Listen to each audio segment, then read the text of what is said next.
नमस्कार, स्वागत है आपका न्यूज बायोस्कोप में। मैं हूं आसिया। तो अब की बारी किसकी पारी, और इस पर लगातार हम चर्चा कर रहे हैं। मुकाबलों की भी बात करेंगे कि मुकाबले में कौन कौन इस बार आमने सामने होगा और कितना दिलचस्प मुकाबला होगा। उन सब के बीच पार्टियां अपने कैंडिडेट लिस्ट भी जारी कर रही हैं। आज जेडीयू ने भी अपनी दूसरी लिस्ट जारी की है। अब इसमें कौन कौन से कैंडिडेट हैं, कौन छूटे, कौन शामिल हुए, इस पर हम चर्चा करेंगे। हमारे साथ वरिष्ठ सहयोगी राकेश रंजन स्टूडियो में मौजूद हैं। रंजन जी, जेडीयू की दूसरी लिस्ट भी आ गई है, क्या इस लिस्ट में खास दिख रहा है? क्या इस लिस्ट में जो पहली बार ये कहा गया कि मुस्लिम कैंडिडेट को दरकिनार किया गया, इस लिस्ट में भी कुछ ऐसा ही नजर आ रहा है?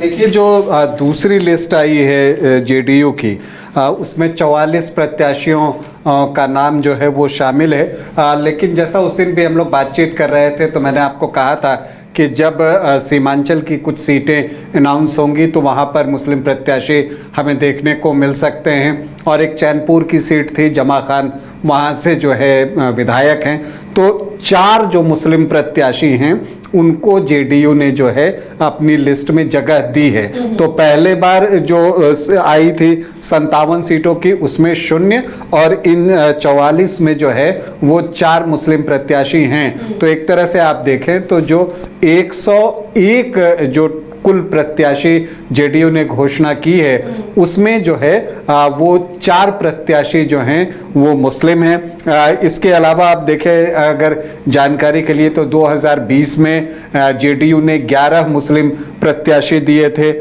2010 में 14 मुस्लिम प्रत्याशी दिए थे, 2005 में 9 प्रत्याशी दिए थे, लेकिन 2015 में जो है 7 मुस्लिम प्रत्याशी ही उन्होंने दिए थे।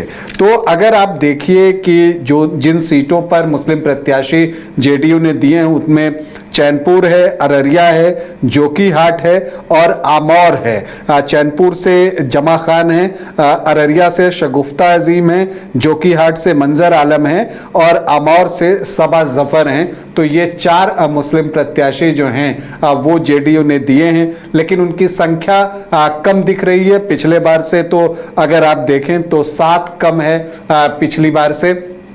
इसके अलावा जब आप एनडीए की ही लिस्ट को देखिए तो एक जो अभी लेटेस्ट लिस्ट आई है एलजेपी की, उसमें भी बहादुरगंज से मोहम्मद कलीमुद्दीन का जो है वो नाम दिख रहा है। तो अब अगर आप देखिए तो बमुश्किल 4 सीट बच गए हैं घोषणा के लिए, क्योंकि बीजेपी ने 101 की सूची जारी कर दी, जेडीयू ने कर दी, जो आरएलएम है उसके 6 प्रत्याशियों की लिस्ट आ गई, हम सेकुलर की भी 6 प्रत्याशियों की लिस्ट आ गई। और जहां तक आरएलजेपी का सवाल, माफ कीजिएगा, ये एलजेपी आर का सवाल है, तो पहले 14 और आज 11, तो 25 की घोषणा उन्होंने भी कर दी है। तो सिर्फ 4 सीट जो है उनके पास अब बच गई है घोषणा के लिए। तो पूरे एनडीए को अगर आप देखिए तो 239 सीटों में 5 मुस्लिम प्रत्याशी जो हैं वो दिख रहे हैं। तो यहाँ पर जो है जो 5 प्रत्याशी हैं वो ऐसी सीटें होंगी जहां पर उनके बिना काम नहीं चलेगा। देखिए, वो सीमांचल की सीटें हैं, वहां पर मुस्लिम वोटर्स की संख्या ज्यादा है, इसलिए जो है वहां पर आपको कई सीटों पर मुस्लिम प्रत्याशी देना पड़ता है। और इसके अलावा एक चैनपुर की सीट है जहां जमा खान चुनाव लड़ रहे हैं, वो एक इस तरह की सीट है जहां कई बार दूसरे प्रत्याशी भी दिए जाते हैं, लेकिन जमा खान चूंकि एकमात्र मुस्लिम मंत्री जो हैं नीतीश सरकार में वही थे, तो उनको जो है इस सीट में जगह, इस सूची में जगह दी गई है। लेकिन देखिए, इसके पीछे वजह भी है। पिछली बार जो 11 प्रत्याशी जेडीयू ने दिए थे, हम सिर्फ जेडीयू की चर्चा कर रहे हैं, उसमें से एक भी चुनाव नहीं जीत पाया था। मतलब कि ऐसा लगता है इन पार्टियों को कि मुस्लिम वोटर्स ने उनको वोट नहीं किया, क्योंकि देखिए 2020 में कांटी से मोहम्मद जमाल थे जेडीयू के प्रत्याशी, उनको सिर्फ 13% वोट आए थे। इसी तरह से आप देखिए कि डुमरांव से अंजुम आरा थी, उनको 26.8% ही वोट आए थे। और फराज फातमी एक थे जो कि दरभंगा ग्रामीण से पिछली बार लड़ रहे थे, अब तो वो आरजेडी में चले आए हैं, तो वहां एक नजदीकी फाइट हुई थी। तो ऐसा मुझे लगता है कि एनडीए की पार्टियों को, जो घटक दल हैं, उनको एहसास हुआ कि मुस्लिम वोटों का उतना हिस्सा उनकी तरफ नहीं आ रहा है, तो ऐसे में अगर वो दूसरी जाति से कैंडिडेट बनाते हैं तो उस जाति के वोट उनको मिल सकते हैं। तो ये सियासी मुनाफे की बात है। ये दिख रहा है एनडीए को कि अगर हम सामान्य जाति या फिर जो ओबीसी ईबीसी से प्रत्याशी देते हैं तो समीकरण को बेहतर तरीके से साधा जा सकता है, क्योंकि वो वोट कन्वर्ट हो रहा है। जबकि जो मुस्लिम वोटर्स हैं वो मुस्लिम प्रत्याशी देने के बाद भी उस तरह से एनडीए की पार्टियों को वोट नहीं कर रहे हैं, बल्कि वो महागठबंधन की तरफ, खास करके आरजेडी जहां पर अपना कैंडिडेट देता है उस तरफ शिफ्ट होते हैं। तब फिर जो है मुझे लगता है कि जेडीयू और अन्य पार्टियों को लगा है कि बहुत ज्यादा उस तरह से प्रत्याशी देकर बहुत फायदा जो है वो उनको नहीं है, और इस वजह से जो है आप देखिएगा कि इस सूची में सिर्फ 4 मुस्लिम प्रत्याशी हैं जेडीयू की लिस्ट में। एलजेपी की जो लिस्ट आई है रंजन जी, उसमें देखिए खास बात जो मखदूमपुर को लेकर तमाम खबरें चल रही थी कि वो सीट पर मांझी अपने कैंडिडेट को देंगे। हालांकि अब बातें तय हो चुकी हैं। मखदूमपुर के अलावा कौन कौन सी एलजेपीआर की सीट अभी आपको दिख रही है जो जहां पर एलजेपीआर मजबूत नजर आ रही है? देखिए कई सीटें हैं इसमें। आप अगर देखिए तो नवादा की रजौली सीट है, गोविंदपुर सीट है, बोचाहा सीट है।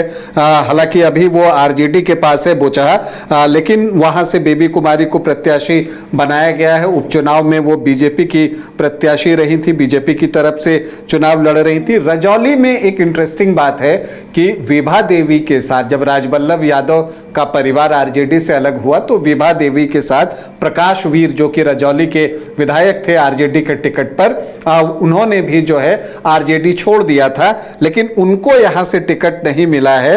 नवादा से विमल राजवंशी को एलजेपीआर ने जो है वो टिकट दिया है। तो अगर आप देखिए तो ज्यादातर सीटें वो हैं जिस पर बीजेपी पिछली बार लड़ी थी। इसके अलावा आप देखिए बख्तियारपुर की सीट है, ये एक महत्वपूर्ण सीट है पटना में। यहां पर जो है बीजेपी के प्रत्याशी यहां से चुनाव लड़ते रहे थे रणविजय यादव, लेकिन अब जो है यहां पर अरुण कुमार को जो है वो प्रत्याशी बनाया गया है। और फतुहा से रूपा कुमारी, ये चर्चा चल रही थी इनके नाम की कि एनडीए से ये प्रत्याशी हो सकती हैं। हालांकि पिछली बार भी इस सीट पर बीजेपी जो है वो चुनाव लड़ी थी सत्येंद्र सिंह, लेकिन फतुहा एक वैसी सीट है जो एलजेपीआर को हमेशा लगती है कि ये उसकी सीट रही है, तो इसीलिए फतुहा जो है उनको मिला। एक बहादुरगंज की सीट है, वहां मोहम्मद कलीमुद्दीन एक मुस्लिम प्रत्याशी यहां दिख रहे हैं।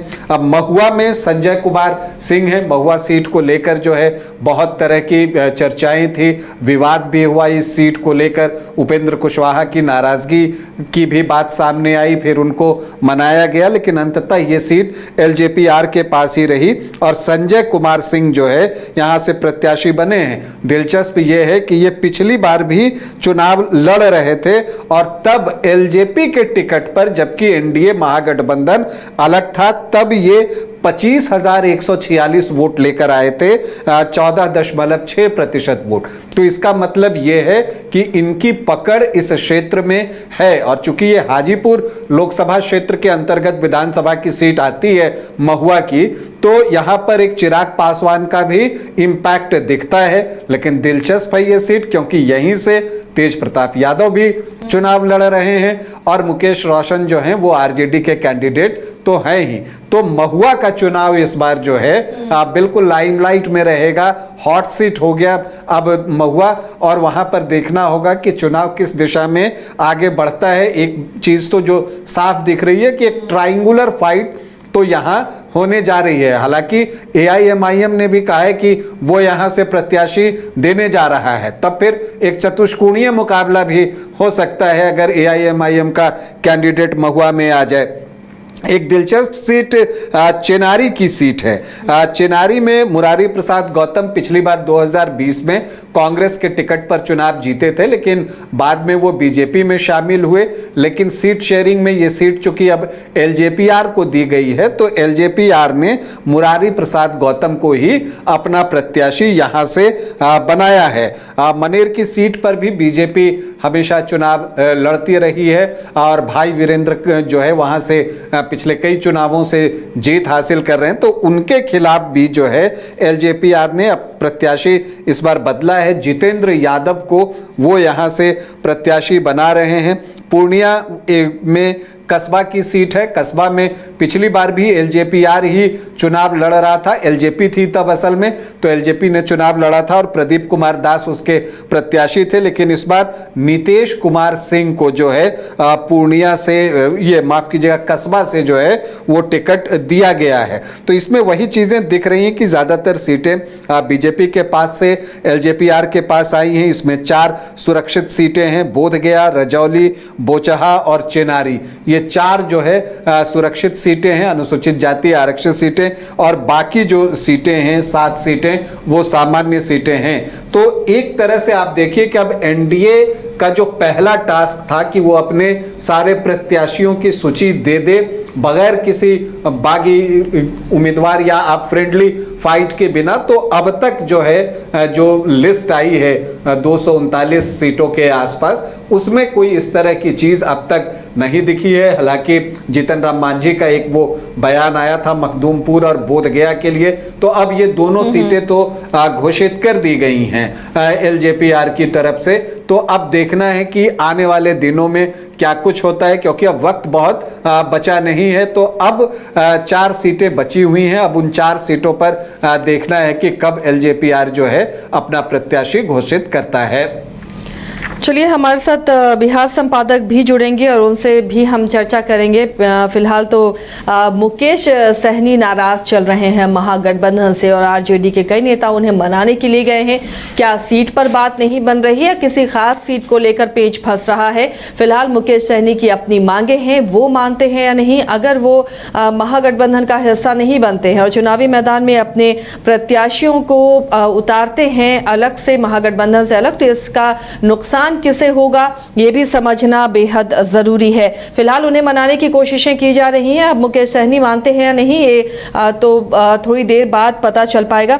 रंजन जी, मुकेश सहनी नाराज चल रहे हैं। अगर महागठबंधन से अलग वो होते हैं और अकेले चुनाव लड़ते हैं या फिर एनडीए में मिल जाते हैं, तो क्या सीन नजर आ रहा है? देखिए, अगर मुकेश सहनी महागठबंधन में नहीं रह पाते तो आप कह सकती हैं कि मुकेश सहनी के साथ खेला हो गया। पिछली बार उन्होंने खेल किया था, बिल्कुल आखिरी मोमेंट पर उन्होंने महागठबंधन छोड़ा था। इस बार जो है अगर ऐसा होता है तो आप समझिए कि महागठबंधन ने उनके साथ खेला कर दिया, क्योंकि अब वक्त बहुत बचा नहीं है। इधर एनडीए में सीट शेयरिंग हो चुकी है, तो सारी सीटें जो है वो सामने आ गई हैं। लेकिन एक दिलचस्प बात है, एलजेपीआर की 4 सीट क्यों नहीं आई, ये भी सोचने की बात है। खैर, अगर हम इसको ऐसे देखें कि एक और चीज जो दिखती है कि कुछ सीटें हैं, जैसे गौरा बौराम की सीट है, ये मुकेश सहनी के घर की सीट है। उनका जो घर है वो इसी विधानसभा क्षेत्र के अंतर्गत आता है। पिछली बार वीआईपी से स्वर्णा सिंह जीती थी, जो बाद में बीजेपी में शामिल हो गई। तो इस सीट पर जो मुकेश सहनी हैं अपनी पत्नी या अपने भाई को चुनाव लड़ाना चाहती हैं। लेकिन जो खबर है, जो आ रही है जानकारी, आरजेडी ने अपना सिंबल दे दिया है यहाँ पर। इसी तरह से साहेबगंज की भी एक सीट है, वहां पर पृथ्वीनाथ राय को आरजेडी ने सिंबल दे दिया है। तो ये कुछ चीजें ऐसी हैं जो कि नाराजगी की वजह जो है मुकेश सहनी की बताई जा रही हैं।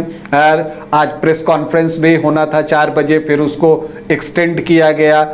फिर एक सूचना आई, जो उनके मुख्य प्रवक्ता हैं उन्होंने एक जानकारी दी कि राहुल गांधी से मुकेश सहनी की बातचीत चल रही है और राहुल गांधी मध्यस्थता कर रहे हैं। अब उसके बाद ये जो मध्यस्थता चल रही है उसमें कितनी कामयाबी मिलती है ये देखना जो है वो दिलचस्प होगा। मौर्य होटल में जो है उनकी प्रेस कॉन्फ्रेंस होनी है, जो कि पहले 4 बजे होनी थी, नहीं हुई। उसके बाद फिर आके सिर्फ ये जानकारी दी गई और अभी भी बातचीत चल रही है मुकेश सहनी की। लेकिन दिलचस्प ये है कि आज से अमित शाह का भी बिहार दौरा जो है वो शुरू हो गया है और इत्तेफाक देखिए कि अमित शाह भी मौर्य होटल में ही हैं। तो अब एक ये कोइंसिडेंस है।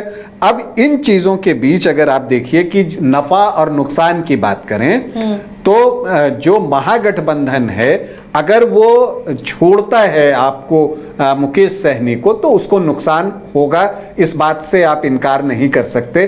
क्योंकि देखिए जो महागठबंधन के सामने चैलेंज है और जिसकी कोशिश हो रही है कि जो MY का इक्वेशन है उससे आगे बढ़ा जाए, पैर पसारा जाए, अन्य जातियों के वोट हासिल किए जाएं। अब अगर मुकेश सहनी उसमें ऐड ऑन होते हैं तो जो कुछ सहनी वोटर्स है, मान लीजिए 100% न सही लेकिन कुछ तो आएगा, तो वो आपका ऐड ऑन ही होगा। अब अगर महागठबंधन को यह लगता है कि अगर मुकेश सहनी हमें छोड़ देते हैं, अब बीजेपी के पास सीट शेयरिंग हो चुकी है तो अब उधर तो वो जा नहीं सकते, तो ऐसी स्थिति में अगर वो अकेले लड़ते हैं तो वो हमको कोई नुकसान नहीं करेंगे क्योंकि एनडीए के वोटों में कोई एडिशन नहीं होगा। लेकिन इसको सोचने का दूसरा तरीका भी है कि ऐसे तो आपको लगता है कि कोई नुकसान नहीं होगा, लेकिन अगर वो वोट आपको पड़ते तो आपका एडिशन हो सकता था, तो वो एक मुझे लगता है कि ट्रिक मिस हो जाएगा तो अगर मुकेश सहनी बात न माने तो। अपडेट क्या है इसके लिए बिहार संपादक इसके राजीव हमारे साथ जुड़े हुए। राजीव जी, मुकेश सहनी को लेकर कोई अपडेट मिला? उसे उन्हें मनाने के लिए राजद के कई नेता गए हुए थे, क्या वहां से अपडेट मिल पा रहा है? देखिए, जो जानकारी मिल रही है आसिया जी उसके मुताबिक मुकेश सहनी को जो है वो सिर्फ और सिर्फ अगर एक आशा बची है तो मुकेश सहनी के लिए तो वो राहुल गांधी है। दरअसल में तेजस्वी यादव के जो लोग थे वो गए हुए थे मुकेश सहनी के पास। तो जानकारी मिल रही है 14 लोगों के नामों की सूची उन्होंने सौंपी थी। भाई 14 आपने जो 60 लोगों का नाम दिया था उसमें 14 लोगों के लिए सीटें आवंटित की गई हैं, तो उसको मानने से इनकार कर दिया मुकेश सहनी ने। और अब कांग्रेस के साथ जो है मुकेश सहनी की बात चल रही है और कांग्रेस के नेताओं का यह कहना है कि राहुल गांधी इस पूरे मामले पर कुछ भी फैसला ले सकते हैं। यानी कि इतना तय हो गया है कि अब मुकेश सहनी की जो नैया है उसके खेवनहार राहुल गांधी ही बनेंगे। और अगर राहुल गांधी फैसला नहीं लेते हैं देर रात तक तो आप ये जान लीजिए कि मुकेश सहनी की जो नाव है वो इस चुनाव में कहीं ना कहीं से डूब जाएगी, क्योंकि फर्स्ट फेज का जो नॉमिनेशन है वो विधिवत कल खत्म हो जाएगा। और अगर देर रात तक कांग्रेस फैसला नहीं ले पाती है मुकेश सहनी के नाम पर या फिर मुकेश सहनी के सीट के नाम पर, तो फिर कल मुकेश सहनी अपने उम्मीदवारों को नहीं उतार पाएंगे और ऐसी स्थिति में जो महागठबंधन है वो स्वतः वो गठबंधन टूट जाएगा, यानी कि मुकेश सहनी उस गठबंधन से अलग हो जाएंगे। क्या राजीव जी यही वजह है कि अब तक महागठबंधन की जो पार्टियां हैं वो अपने कैंडिडेट की लिस्ट जारी नहीं कर रही हैं? देखिए सर, अभी कुछ देर पहले कांग्रेस के एक सीनियर लीडर से मेरी बातचीत हुई थी, तो कांग्रेस ने लगभग जो 101 सीट जो 121 सीट जो फर्स्ट फेज का है उसमें लगभग 40 सीट पर अपने उम्मीदवार को टिकट वो दे चुकी है। 38 सीट पर 2 सीटें बाकी है, एक महाराजगंज की और एक और सीट बाकी है। इस वक्त देर रात वो घोषणा कर देगी। तो लेकिन लिस्ट जारी नहीं किया गया है न कांग्रेस की तरफ से और न आरजेडी की तरफ से। आरजेडी की तरफ से भी लगभग 50-60 लोगों को की सूची जो है वो जारी नहीं की गई, लेकिन टिकट दे दिया गया है। सिर्फ एक फर्स्ट फेज वाले मामले में सहरसा का जो सीट जो है वो फंसा हुआ है, बाद बाकी हर लोगों को जो है वो चुनाव चिन्ह आवंटित कर दिया गया है, जिसके कारण लोग जो है वो जाकर के अपना नॉमिनेशन भी कर रहे हैं और कल संभवतः वो लोग नॉमिनेशन कर देंगे। तो महागठबंधन में आरजेडी और कांग्रेस जो है और वाम दल, ये जो पार्टियां हैं ये अपने स्तर से अपने उम्मीदवारों को टिकट दे रही हैं, वो लोग जाकर के नॉमिनेशन कर भी रहे हैं। लेकिन अगर इस पूरे प्रकरण में किसी एक की नैया जो है वो फंस रही है तो वो मुकेश सहनी है। और यही वजह है कि आज लगभग 4 बार प्रेस कॉन्फ्रेंस आयोजन करने के बावजूद जो है मुकेश सहनी उस प्रेस कॉन्फ्रेंस में उपस्थित नहीं हुए और प्रेस कॉन्फ्रेंस की टाइमिंग हमेशा बदलती गई और अंत में 6 बजे यह कहा गया कि अब आज प्रेस कॉन्फ्रेंस जो है वो रद्द की जाती है। तो कहीं ना कहीं से अभी भी मुकेश सहनी को इस बात का इंतजार है कि हो सकता है कि देर रात कांग्रेस आलाकमान की तरफ से यह फोन आ जाए और फिर उनको जो सीट वो चाह रहे हैं कम से कम 30 सीट वो उनको आवंटित कर दी जाए। जी आशीष जी। चलिए, शुक्रिया राजीव जी इस तमाम जानकारी के लिए। तो ये पूरा खेला है, अगर देर रात तक मुकेश सहनी को मना नहीं लिया जाता है तो एक तरह से कह सकते हैं कि महागठबंधन बिखर जाएगा, यानी मुकेश सहनी की पार्टी वीआईपी महागठबंधन से अलग हो जाएगी। चलिए अब कुछ सीटों पर चर्चा कर लेते हैं जिनमें मुकाबला इस बार अब तमाम पार्टियों ने अपने अपने कैंडिडेट की घोषणा कर दी है। तो किस सीट पर मुकाबला कैसा होगा इससे थोड़ा देख लेते हैं। तो आज दानापुर सीट से बात कर लेते हैं, यहाँ नॉमिनेशन भी हुआ है और योगी आदित्यनाथ भी पहुंचे। दानापुर में कैसा मुकाबला दिख रहा है रंजन जी? बिल्कुल हॉट सीट जो है वो हो चुका है दानापुर, क्योंकि इस सीट पर देखिए और इसका महत्व देखिए कि योगी आदित्यनाथ खुद जो है रामकृपाल यादव के नॉमिनेशन में आए हैं। दूसरी तरफ अगर आप आरजेडी कैंडिडेट रीतलाल यादव की बात कीजिए तो वो सीधे जेल से जो है नॉमिनेशन के लिए आए थे और फिर उन्होंने नॉमिनेशन यहाँ पर आकर किया और रामकृपाल यादव पर जो है उन्होंने शब्दों के बाण चलाए और कहा कि आरजेडी में रहे हैं, सांसद का चुनाव लड़ते हैं, अब विधायक का चुनाव लड़ेंगे, महासचिव भी यही बनते हैं, तो क्या सब कुछ इन्हीं को चाहिए। ये बातें जो है उन्होंने रामकृपाल यादव के लिए कही हैं और इसके साथ ही जो है उन्हें बाहरी बताने की भी जो है उन्होंने कोशिश की। उन्होंने ये भी कहा और दियारा क्षेत्र में कुछ एक काम जो बाकी है उसकी भी चर्चा जो है उन्होंने की है कि वो अगर इस बार जीतते हैं तो उन दो कामों को वो भी निपटा देंगे, सब्जी मंडी और एक और जो काम है। तो ये सारी चीजें जो है दानापुर में स्थिति बन रही है और देखिए ऐसा लग रहा है कि यहाँ बिल्कुल आमने सामने का ही मुकाबला होगा। यहाँ पर कुछ भी आपको एक ट्रायंगुलर फाइट होगी इसकी संभावना दिख नहीं रही है, चूंकि दो जो प्रत्याशी हैं और रामकृपाल यादव के बारे में तो हम सभी जानते हैं, बहुत लंबा एक्सपीरियंस है राजनीति में, उनकी अपनी लोकप्रियता है और खास करके दानापुर क्षेत्र में जो है उनकी लोकप्रियता बहुत अच्छी है। इसलिए भी बता रहा हूं कि जब अभी यहाँ पर पाटलिपुत्र लोकसभा चुनाव हो रहा था तो उसमें मीसा भारती से हार गए थे चुनाव रामकृपाल यादव पाटलिपुत्र लोकसभा का, लेकिन जहां तक दानापुर विधानसभा क्षेत्र की बात है यहां पर रामकृपाल यादव ने 11,870 वोटों की लीड हासिल की थी।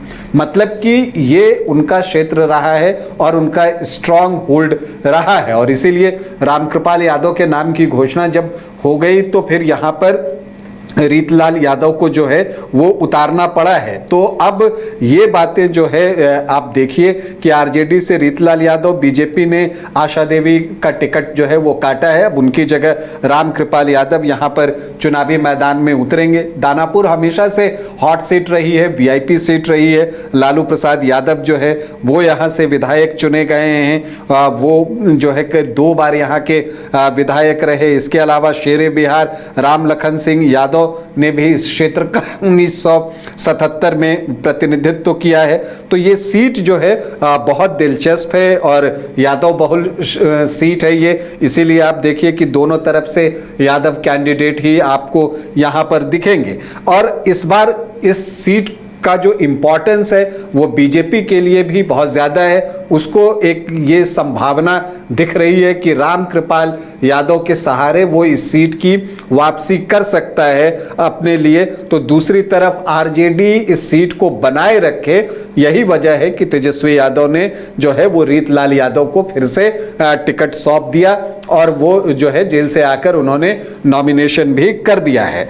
अब अगर आप यहाँ के जातीय समीकरण को देखें कि ये कैसा है जातीय समीकरण, तो यहाँ पर आपको दिखेगा कि जो एससी वोटर्स हैं वो 11.88% हैं, यादव 22 से 24% के आसपास हैं और जो मुस्लिम वोटर्स हैं वो 5.9 मतलब कि लगभग 6% के आसपास हैं। तो जो एमवाई का समीकरण बनता है वो 29 से 30% का बनता है और जो अदर ओबीसी ईबीसी हैं यहाँ पर वो 13 से 15% हैं, जो कि एक बड़ा इम्पैक्ट डालते हैं यहाँ के चुनाव पर। लेकिन सामान्य जाति के वोटर्स की संख्या भी बहुत अच्छी है। राजपूत 4.5 से 5%, भूमिहार 6 से 7%, ब्राह्मण 2 से 3% और कायस्थ भी 3 से 4% हैं। तो 16 से 18% सामान्य जाति के वोटर्स हो जाते हैं। और कुशवाहा और कुर्मी को अगर आप देखें तो 4.5 से 5.5% कुशवाहा और कुर्मी 5 से 5.5%। तो 9.5 से 10.5 11% के आसपास जो है वो कुशवाहा और कुर्मी वोटर लवकुश के वोट हो जाते हैं। और वैश्य वोटर्स जो हैं वो 15 से 17% हैं। तो अगर बीजेपी का जो परंपरागत वोट बैंक है उसको आप देखिए तो वो 43 से 45% दिखता है। और जब आप 2020 का चुनाव देखिएगा तो वहां आपको दिखेगा कि आशा देवी सिन्हा को लगभग 40% वोट आए थे और उस वक्त आरएलएसपी ने जो प्रत्याशी दिया था वो 4.25% वोट लेकर आ गए थे और वो कुशवाहा जाति से कैंडिडेट थे। तो कुशवाहा वोटों में उन्होंने सेंधमारी एक की थी। लेकिन जब आप इन दोनों को जोड़ दीजिएगा तो ये इसी के आसपास आपको मिलेगा। लेकिन एक और चीज इस बार दिलचस्प होने जा रही है, चूंकि रामकृपाल यादव जब चुनाव लड़ते हैं तो यादव वोटों में भी उनकी अपनी पैठ है और वो वोट भी जो है उनके पास आता है। यही वजह है कि लोकसभा चुनाव में अगर आप देखिए तो यहां पर 50.2% वोट जो है उनको मीसा भारती जैसे मजबूत कैंडिडेट के खिलाफ आया था। तो इसीलिए दानापुर का चुनाव जो है इस बार रोचक बन रहा है। रीतलाल यादव जो हैं उनका भी एक इस क्षेत्र में अपनी उनकी पहचान है और उनकी पैठ है। उनको जो है उनकी कोशिश होगी कि इस सीट पर वो वापसी करें। लेकिन इस सीट पर अगर आप देखें तो अब तक जो 18 चुनाव हुए हैं उसमें कांग्रेस 5 बार चुनाव जीती है। आखिरी बार 1980 में चुनाव जीती थी। लेकिन जो दूसरी सबसे सफल पार्टी है वो बीजेपी ही है। बीजेपी यहां से 5 बार चुनाव जीती है। आरजेडी को 3 बार कामयाबी मिली है और जनता दल 2 बार यहां से चुनाव जीतने में सफल रहा है। फिर निर्दलीय, सोशलिस्ट पार्टी और संयुक्त सोशलिस्ट पार्टी को एक बार जो है यहां पर कामयाबी मिली है। आशा देवी सिन्हा सबसे सफल उम्मीदवार यहां की हैं। 4 बार उन्होंने दानापुर से चुनाव जीता है अब तक। लेकिन इस बार उनका टिकट जो है वो कट गया है। और लालू प्रसाद यादव जो हैं वो यहां से 2 बार चुनाव जीते हैं। 1995 में भी जीते थे और फिर 2000 में भी वो यहां से चुनाव जीते थे। तो एक आप कह सकते हैं कि आरजेडी के लिए भी ये सीट जो है अच्छी रही है। अगर आप जनता दल के साथ उसको जोड़कर देखिए, चूंकि लालू प्रसाद यादव जो है वो दोनों बार जीते हैं यहाँ पर, 95 में भी 2000 में भी। तो ये चीजें जो है इस सीट पर दिखती हैं। तो एक मुकाबला नहीं, यहां पर घमासान होने जा रहा है रामकृपाल यादव और उनके सामने रीतलाल यादव। तो मुकाबला बहुत कांटे का होगा। और चूंकि जो मार्जिन लोकसभा चुनाव में रामकृपाल यादव को मिली है, लेकिन यह भी बात है कि उसमें बहुत सारे वोट प्रधानमंत्री मोदी के नाम पर भी मिलते हैं। तो कैसे निगोशिएट जो है वो करता है आरजेडी, ये देखना दिलचस्प होगा। क्योंकि ये मानकर चलिए कि रामकृपाल यादव चुनाव लड़ रहे हैं तो आरजेडी जो है 100% से ज्यादा एफर्ट यहां डालेगा ताकि वो रामकृपाल यादव, बीजेपी को तो रोके ही, रामकृपाल यादव को रोक सके। लेकिन रामकृपाल यादव की भी इस क्षेत्र में गहरी पैठ है और इसका लाभ वो तो उठाना चाहेंगे ही, बीजेपी भी उठाना चाहेगी। तो दानापुर में किसी भी परिणाम की भविष्यवाणी करना अभी जोखिम भरा है, क्योंकि कुछ भी हो सकता है। ये यहां लालटेन जल सकता है, यहां फूल खिल सकता है, तो इन दोनों में से कुछ भी हो सकता है। तो ऐसी परिस्थिति में दानापुर का चुनाव बहुत रोचक हो गया है। तो ये दानापुर का चुनाव क्यों रोचक बन रहा है वो आपने जाना है। इस बार विधानसभा की तमाम सीटें जो बिहार की हैं वो काफ़ी दिलचस्प हैं और जनसुराज के कैंडिडेट भी कई सीटों पर ट्रायंगुलर फाइट बनाने की कोशिश करते हुए नजर आएंगे। इन सबके बीच परबत्ता सीट पर भी हम चर्चा कर लेते हैं। परबत्ता विधानसभा क्यों खास है इस बार और यहाँ पर किस तरह का मुकाबला देखने को मिलेगा, आमने सामने कौन चुनावी मैदान में नजर आ रहे हैं। परबत्ता सीट इस बार क्यों खास और कितनी खास बनती हुई दिख रही है रंजन जी? यहाँ परबत्ता की सीट बहुत खास हो गई है और इसलिए भी खास हो गई है कि पिछली बार जिसने लालटेन की लौ बुझा दी थी, इस बार वो लालटेन जगमग करने के लिए पूरे जोर शोर से लगा हुआ है। मैं जो अभी निवर्तमान विधायक हैं डॉक्टर संजीव, उनकी बात कर रहा हूं। उन्होंने आरजेडी का दामन थाम लिया है। पिछली बार जेडीयू के टिकट पर यहां से चुनाव जीते थे, लेकिन उनकी नाराजगी पिछले कुछ समय से थी और इस वजह से ये संभावना व्यक्त की जा रही थी कि वो जो हैं पाला बदल सकते हैं और अंततः जो है जब उनको लगा कि जेडीयू उनको फिर से प्रत्याशी बनाने नहीं जा रहा है तो उन्होंने जो है आरजेडी का दामन थाम लिया। तेजस्वी यादव ने उनको न सिर्फ आरजेडी में शामिल किया बल्कि परबत्ता से टिकट भी दे दिया। तो जो पिछली बार दिगंबर प्रसाद तिवारी यहाँ से चुनाव लड़े थे और बहुत कड़ा मुकाबला उन्होंने डॉक्टर संजीव को दिया था, सिर्फ 951 वोटों से डॉक्टर संजीव 2020 में जीते थे, लेकिन दिगंबर प्रसाद तिवारी का जो टिकट है वो इस बार कट गया और यहाँ से आरजेडी के प्रत्याशी बनकर डॉक्टर संजीव जो है वो चुनावी मैदान में हैं। उन्होंने अपना नॉमिनेशन भी कर लिया है। दूसरी तरफ पिछली बार जहाँ इस सीट पर जेडीयू चुनाव लड़ रहा था, इस बार जेडीयू ने ये सीट छोड़ दी है और ये सीट जो है एलजेपीआर के खाते में चली गई है। और पिछली बार एलजेपी के टिकट पर चुनाव लड़े बाबूलाल शौर्य जो हैं उनको ही फिर से चिराग पासवान ने अपनी पार्टी का प्रत्याशी बनाया है। हालांकि कुछ दिनों पहले तक वो बीजेपी में ही थे बाबूलाल शौर्य, क्योंकि उस चुनाव के बाद वो बीजेपी में भी शामिल हो गए थे, लेकिन अब फिर से वापस वो एलजेपी में चले गए हैं और अब एलजेपी के प्रत्याशी जो है वो बनाए गए हैं। तो अब ये मुकाबला जो है वो बहुत कड़ा हो जाएगा और इसलिए भी हो जाएगा क्योंकि दोनों जो व्यक्ति चुनाव लड़ रहे हैं उनकी एक राजनीतिक विरासत भी रही है। अगर आप देखिए यहाँ से तो रामानंद प्रसाद सिंह के बेटे हैं डॉक्टर संजीव। रामानंद प्रसाद सिंह कौन? वो यहाँ से 5 बार चुनाव जीतने में सफल रहे हैं, तो उनके बेटे हैं डॉक्टर संजीव, तो एक उनका एडवांटेज है उनके पास। तो दूसरी तरफ बाबूलाल शौर्य जो हैं वो यहाँ के जो पहले विधायक थे त्रिवेणी कुंवर, उनके पोते हैं। तो इनका भी एक राजनीतिक इतिहास और विरासत जो है वो है। और बाबूलाल शौर्य की मां रीना देवी जो हैं सियादतपुर अगवानी पंचायत की मुखिया भी रह चुकी हैं, तो एक राजनीतिक परिवार ये भी है। और आपको बताऊं कि बाबूलाल शौर्य को ना अनशन गुरु कहा जाता है और उनको माना जाता है। तो एक मुकाबला यहाँ पर कांटे का होने जा रहा है। और पिछली बार जब आप देखते हैं कि जो हार जीत का मार्जिन है वो सिर्फ 951 वोटों का है, तो इसी से अंदाजा लगाया जा सकता है कि मुकाबला कितना कड़ा हो सकता है। हालांकि समीकरण एक बार फिर से यहाँ नए तरीके से जुड़ेंगे, क्योंकि पिछली बार अलग कहानी थी।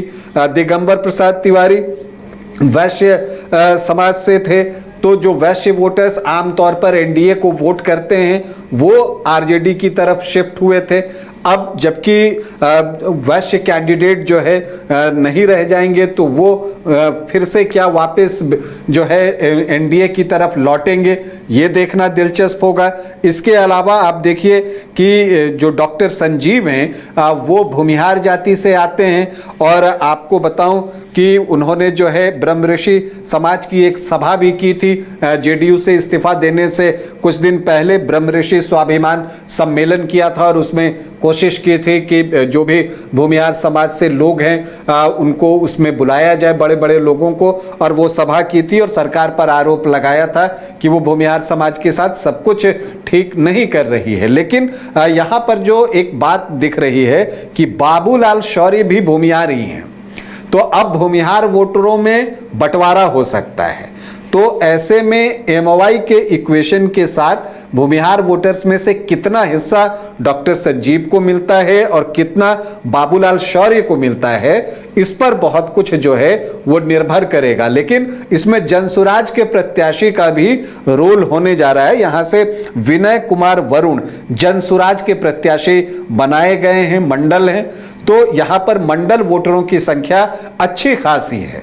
तो अगर जो विनय कुमार वरुण हैं वो मंडल वोटरों में सेंधमारी कर जाएं तो जो है आपको डॉक्टर संजीव को फायदा हो सकता है, क्योंकि जो केकेडी है, जो हम कहते हैं कि कोयरी, कुर्मी और धानुक, ये आम तौर पर जो है वो नीतीश कुमार के नाम पर एनडीए को वोट करते रही हैं ये जातियां। तो ऐसे में अगर मंडल वोटर्स में जो है एक सेंधमारी कर पाते हैं विनय कुमार वरुण, तब डॉक्टर संजीव के लिए जो है थोड़ी आसानी हो सकती है। लेकिन मुकाबला यहां पर बहुत कांटे का होगा, जैसा पिछली बार देख कर लगता है। लेकिन तब एक चीज आप देखिए कि मार्जिन इस वजह से भी कम था कि जो बाबूलाल शौर्य थे वो भी 6.25% के आसपास वोट लेकर आए थे, 11,576 वोट एलजेपी से लड़ते हुए।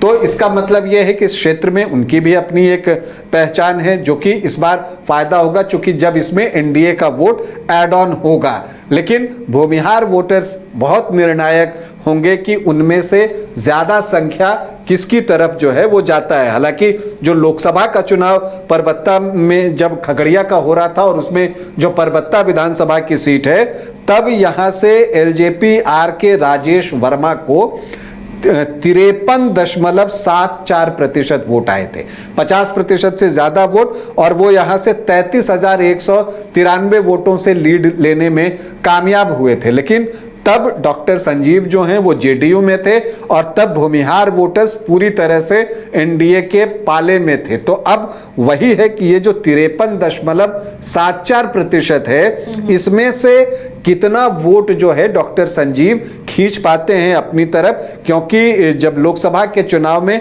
सीपीआईएम ने यहां से कैंडिडेट दिया था, उनको 35.32% वोट आए थे। तो अब इस 53.74 में से कितना वोट भूमिहार वोटर्स खास करके अपनी तरफ डॉक्टर संजीव खींचते हैं, उस पर बहुत कुछ निर्भर करेगा। और निर्भर करेगा कि जो जनसुराज के प्रत्याशी हैं विनय कुमार वरुण, वो अपनी जाति के वोटों में कितनी सेंधमारी करते हैं और कितना वोट लेकर वो आते हैं। अगर आप यहां पर अगर देखें तो जो यहाँ का जातीय समीकरण है उसको आप देखिए तो अनुसूचित जाति के 6.96% वोट है, मुस्लिम वोटर्स यहाँ 11.8% हैं, तो वो संख्या अच्छी है। और यादव 14 से 15% के आसपास हैं। तो जो एमओवाई का समीकरण है वो 27 से 28% के आसपास है। राजपूत 3 से 3.5% हैं, भूमिहार 15.5 से 16% हैं, कोई इसे 17-18% तक भी कहते हैं। ब्राह्मण 4 से 4.5% हैं। तो सामान्य जाति के वोटर्स 22 से 23% के आसपास हैं। कुशवाहा 9.5 से 10.5%, चूंकि परबत्ता वो विधानसभा क्षेत्र है जहां से सम्राट चौधरी भी जो है चुनाव जीते हैं और उन्होंने जो है यहां से 2 बार जीत हासिल की है, 2000 में और 2010 में। तो यहाँ पर कुशवाहा वोटर्स की संख्या अच्छी है, 9.5 से 10.5%, कुर्मी 5.5 से 6%। तो ये जो है 16 से 17% जो है ये वोट पहुंचता है और एनडीए जो है इस वोट को अपनी तरफ करना चाहेगा। इसके अलावा वैश्य वोटर्स भी यहाँ 10 से 11% हैं, जिसका कि बड़ा हिस्सा पिछली बार जो है आरजेडी की तरफ गया था। तो ऐसे तो आप जोड़ें तो आपको लगेगा कि एनडीए के वोट 50 के करीब आ जाते हैं, 50% के। लेकिन इसमें से भूमिहार वोटर्स जो हैं, जो 15.5 से 16% हैं, उसको जब आप घटाते हैं तो मामला जो है वो आपको 35% के आसपास जो है वो आ जाता है, 33 से 35% के बीच में। लेकिन ऐसा नहीं है कि भूमिहार वोटर्स एक ही तरफ जाएगा, यहां पर दोनों तरफ वो जा सकता है। तो इसमें बड़ा चंक कौन निकालता है, 33.5 में वो ऐड ऑन होगा। और दूसरी तरफ अगर डॉक्टर संजीव को देखिए तो एमओआई जो है वो 26 से 27% है। अब 16 से 17% में से वो कितना बड़ा चंक भूमिहार वोटर्स में से निकालते हैं, इस पर जो है बहुत कुछ जो है निर्भर करेगा। लेकिन जो इससे भी महत्वपूर्ण है, यहां अदर ओबीसी ईबीसी जो हैं वो 17 से 19% के आसपास हैं जो परिणाम पर असर डालते हैं। तो वो वोटर्स किस तरफ जाएंगे वो एक जो है परिणाम को तय करेगा। तो इसका मतलब ये हुआ कि परबत्ता में डॉक्टर संजीव जीतेंगे या बाबूलाल शौर्य जीतेंगे, वो कुछ चीजों पर निर्भर है। उसमें पहला तो यह है कि भूमिहार वोटर्स का बंटवारा किस तरह से होता है, किसे कितने प्रतिशत भूमिहार वोट मिलते हैं, इस पर निर्भर करेगा। दूसरी बात, जो अदर ओबीसी ईबीसी 17 से 19% है, उसमें से बड़ा हिस्सा किसके पास जाता है, उस पर परिणाम निर्भर करेगा। और परिणाम इस पर भी निर्भर करेगा कि जन स्वराज के प्रत्याशी विनय कुमार वरुण अपनी जाति के कितने प्रतिशत वोट लेकर आते हैं। तो परबत्ता में एक बार फिर से मुझे लगता है कि कांटे का मुकाबला होगा। लोकसभा चुनाव जैसा बिल्कुल वन साइडेड मुझे नहीं दिख रहा है। डॉक्टर संजीव जो है चूंकि अपने क्षेत्र में लोकप्रिय भी हैं, अपनी जाति में भी बहुत लोकप्रिय हैं, तो इसका एडवांटेज जो है उनके पास है। प्लस एक राजनीतिक विरासत है यहां पर, आपको उसका भी एडवांटेज उनके पास है। तो इन सारी चीजों को देखते हुए डॉक्टर संजीव जो हैं उन्होंने दावा भी किया है कि वो कम से कम 50,000 वोटों से चुनाव जीतेंगे। तो अब देखना है कि किनके दावे में कितना दम है, क्योंकि अब जो है चुनाव की घड़ी नजदीक आ रही है और जनता अब हर चीज का जो है हिसाब भी मांगती है और जनता एक एक चीज सोच विचार कर ही वोट करती है। तो अब दोनों में से चाहे वो डॉक्टर संजीव हो या बाबूलाल शौर्य हो, जनता को बेटर तरीके से कौन कन्विंस करता है, किसके वादों पर जनता विश्वास करती है, इसी पर परबत्ता का परिणाम निर्भर करेगा। तो ये परबत्ता की जंग थी, परबत्ता में कौन बाजी मारेगा इस पर हमारी भी नजर बनी हुई है। बहुत दिलचस्प मुकाबला यहाँ पर भी नजर आ रहा है। बिहार विधानसभा की हर एक सीटों पर मुकाबले को लेकर हम हर दिन हाजिर होंगे और बताएंगे कि वहां पर समीकरण किसे फेवर करेंगे, मुकाबले में कौन बाजी मार सकता है। तो देखते रहिए आप न्यूज़ 22 को। फिलहाल इतना ही, हमें दीजिए इजाजत।